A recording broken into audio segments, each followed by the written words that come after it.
सेबी ने एक नया सर्कुलर रिलीज किया है जो 1 अक्टूबर से लागू होने वाला है। इस सर्कुलर में कुछ इंपॉर्टेंट अनाउंसमेंट्स हैं स्टॉक ब्रोकर्स के बिजनेस से रिलेटेड जो सीधा आपको इम्पैक्ट कर सकते हैं। तो इस वीडियो में हम आपको इस सर्कुलर के बारे में समझाएंगे और ये आपको कैसे अफेक्ट कर सकता है वो भी बताएंगे। ये सर्कुलर ट्रेडिंग के वक्त लगने वाले चार्जेस में ज्यादा ट्रांसपेरेंसी लाने के लिए लाया गया है। ये कहता है कि मार्केट इंफ्रास्ट्रक्चर इंस्टीट्यूशंस यानी कि MIIs को ट्रू टू लेबल होना पड़ेगा जब वो चार्जेस लगाते हैं। चलिए आसान भाषा में समझाता हूं। मार्केट इंफ्रास्ट्रक्चर इंस्टीट्यूशंस यहां पर स्टॉक एक्सचेंजेस, क्लियरिंग कॉर्पोरेशंस और डिपॉजिटरीज को रेफर करते हैं।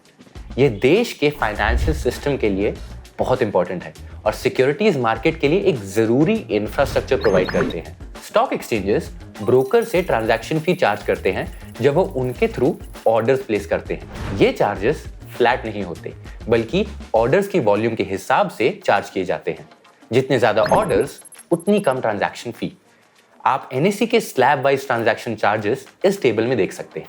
अब ब्रोकर्स अपने कस्टमर से यही ट्रांजैक्शन फी चार्ज करते हैं जो एक्सचेंजेस को दी जाती है, लेकिन टोटल ट्रेडिंग वॉल्यूम के हिसाब से जो ब्रोकर्स अपने कस्टमर से चार्ज करते हैं और जो एक्सचेंज ब्रोकर से चार्ज करता है उसमें फर्क हो सकता है। इसी डिफरेंस को रिबेट कहते हैं जो एक्सचेंजेस ब्रोकर्स को हायर ट्रेडिंग वॉल्यूम्स के लिए एक इंसेंटिव के रूप में पास ऑन करते हैं। ऐसे रिबेट्स दुनिया के सभी मार्केट्स में काफी कॉमन है और ये ब्रोकर्स के रेवेन्यू का एक बहुत बड़ा पार्ट होते हैं। ये ब्रोकर्स के रेवेन्यू का 10 to 50% तक हो सकते हैं, जिसमें ज्यादातर रेवेन्यू ऑप्शन ट्रेडिंग से आता है। अब इस नए सर्कुलर के बाद ब्रोकर्स को एक्सचेंजेस से ये रिबेट्स नहीं मिलेंगे। प्राइमरी गोल यहाँ ये है कि लोएस्ट फी स्लैब का बेनिफिट सीधा आप तक पहुंच सके, मतलब आपके फ्यूचर्स एंड ऑप्शन ट्रेडिंग के कॉस्ट कम हो सकते हैं।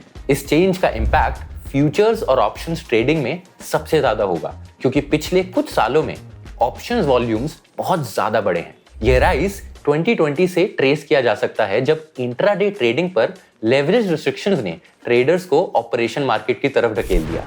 ये हायर वॉल्यूम से हायर टर्नओवर होता है जिसका सीधा मतलब था ब्रोकर्स के लिए हायर रिबेट्स। अब जब ये रिबेट्स नहीं मिलेंगे, सभी स्टॉक ब्रोकर्स को अपने बिजनेस मॉडल्स और प्राइसिंग स्ट्रैटेजीज को एडजस्ट करना पड़ सकता है इस रेवेन्यू लॉस को ऑफसेट करने के लिए। हमने इसके बारे में एक डिटेल्ड पोस्ट लिखी है जिसका लिंक डिस्क्रिप्शन में मिल जाएगा और आप उसे चेकआउट कर सकते हैं।